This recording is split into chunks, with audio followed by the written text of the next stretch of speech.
சக்தி குருவடி சரணம், திருவடி சரணம். ஆக்கமும் ஆன்மீகம் ஒரு அற்புதமான தொழில் நேர்களே. ஒரு வார்த்தையில் இரு அர்த்தங்கள் இருக்கும்.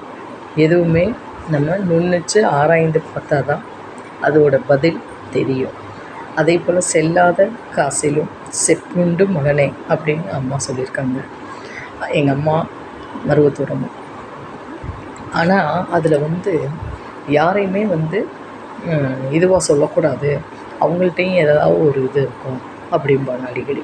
அதே போல் தொண்டு, இப்போ ஏதோ ஒரு ஐயோ எனக்கு இந்த தொண்டு கொடுத்துட்டிங்களே அந்த தொண்டு கொடுத்துட்டிங்களேன்னு எந்த செவ்வாடை தொண்டர்களும் சொல்ல மாட்டாங்க. இந்த தொண்டு அம்மா சொல்லியிருக்காங்களா செய்யணும். அது கஷ்டமான தொண்டாக இருந்தாலும் சரி செய்யணும். ஒரு தடவை நேர்களே இதை உங்கள்கிட்ட பகிர்ந்துக்க விரும்புகிறேன். ஒரு வெண்குஷ்டம்னு சொல்லக்கூடாது, அவங்களுக்கு ரொம்ப தொழுநோய் கஷ்டப்பட்டுருந்தாங்க.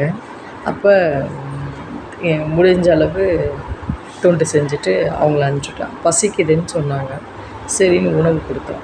ஒரு 5 பேர் இருந்தாங்க. 5 பேரில் ஒருத்தர் சாப்பிடவே முடியாது, அவங்களுக்கு ஊட்டி விட்டேன். அப்போ ஊட்டி விடுறப்ப எல்லா பேரும் அது உனக்கு வந்துட போகுது, ஏன் தான் இப்படி பண்ணுறியோ அப்படின்ட்டு பக்கத்தில் இருந்தவங்கலாம் சொல்கிறாங்க. நான் ஒன்றுமே கண்டுக்கலை, அவங்களோட சுபாவம் அப்படின்ட்டு. நம்ம என்றைக்கோ பார்க்குறோம், ஒருத்தருக்கு முடியல அப்படின்னா உதவி செய்கிறதுல தப்பே கிடையாது. இப்போ செஞ்சு முடிச்சுட்டு கருவறை பணிக்கு அம்மாட்ட, அதாவது பங்காரு அடிகளார்னு குரு, ஆனால் நான் அவங்கள அம்மான்னு தான் சொல்லுவேன். அவங்க உள்ளே என்னம்மா தொண்டெல்லாம் முடிச்சிட்டியாம்மா அப்படின்னாங்க. அப்போ தூக்கி வாரி போட்டது.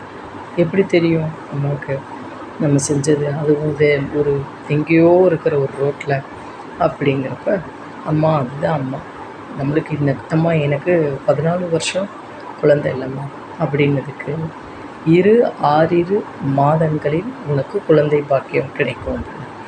நான் என்ன நினச்சிட்டேன், 6 மாதத்தில் குழந்தை உனக்கு கிடச்சிடும் அப்படின்னு. அப்போ 6 மாதம் முடிஞ்சிருச்சு.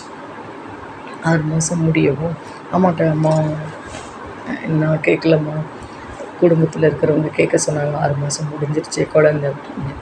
6 மாதங்களின்னு சொன்னேன்ல, நீ ஏன் இருன்னா நான் பொருன்னு நினச்சிட்டேம்மா, மன்னிச்சுக்கோங்கம்மா அப்படின்ட்டு பொறுமையாக போயிட்டேன். அப்போ எனக்காக ஒன்று தோணினது நேரத்தில், இந்த குஷ்டரோகி, அதாவது தொழுநோய் உள்ளவங்க ஆசிரமத்தில் போய் நம்ம உதவி பண்ணணும். வீடு வீடாக கலெக்ட் பண்ணி அதில் என்னால் முடிஞ்ச ஒரு தொகை கலெக்ட் பண்ணி அவங்களுக்கெல்லாம் உதவி செஞ்சு முடிஞ்சிருச்சு. நல்லபடியாக சாப்பாடு, நல்லபடியாக போர்வை என்ன முடியுமோ அது செஞ்சு முடித்ததில் ஒரு 4 மாதம் முடிஞ்சிருச்சு.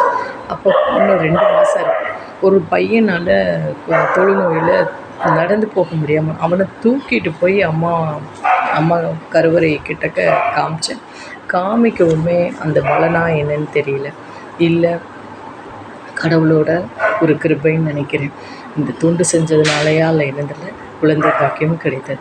ஆகையால் ஒரு கடவுள்கிட்டக்க நம்ம என்ன வைக்கணும் அப்படின்னா, சகிப்புத்தன்மை, சரணாகதி, இந்த 2மே மெயின் நேர்களே. கண்டிப்பாக சகிப்புத்தன்மையும் மெயின், சரணாகதியும் மெயின். கண்டிப்பாக நேர்களே, நம்பிக்கையாக இருந்தோம்னா எது வேணாலும் நம்ம நடத்தி காட்டலாம் நேர்களே. நமஸ்காரம்.